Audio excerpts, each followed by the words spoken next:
আমাদের নতুন বাংলাদেশে সন্ত্রাসমুক্ত, দুর্নীতিমুক্ত একটা বাংলাদেশ চাই, যেখানে তারুণ্যের একটা পার্টিসিপেশন থাকবে এবং আমাদের মধ্যে একটা মেলবন্ধন থাকবে সবার মধ্যে। সে উঁচু শ্রেণীর সাথে নিম্ন শ্রেণীর একটা বিশাল ডিস্টেন্স আমরা এটা দূর করতে চাই।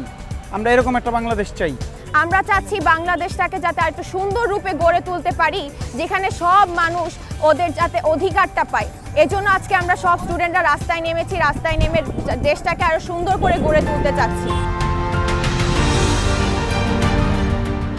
স্টুডেন্টদের মাধ্যমে এখন বর্তমান যেটা বোঝা যায়, এভাবে যদি কখনো বাংলাদেশে ট্রাফিক সিগন্যাল মেনে চলে, তা অবশ্যই ড্রাইভারদের জন্য, চালকদের জন্য খুবই সুবিধাজনক এবং যাত্রী যারা থাকবেন পরিবহনের তাদেরও খুব সুবিধাজনক, গন্তব্যস্থানে খুবই দ্রুত গতিতে চলতে পারবে।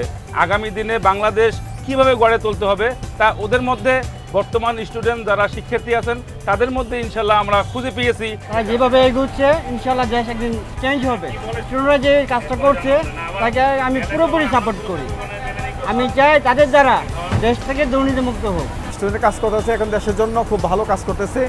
আমরা চাই সুন্দর সুষ্ঠুভাবে স্টেশনের কাজ করুক, এবার যেন ভালো পরিচালনা করতে পারে, সেটি আমাদের কামনা।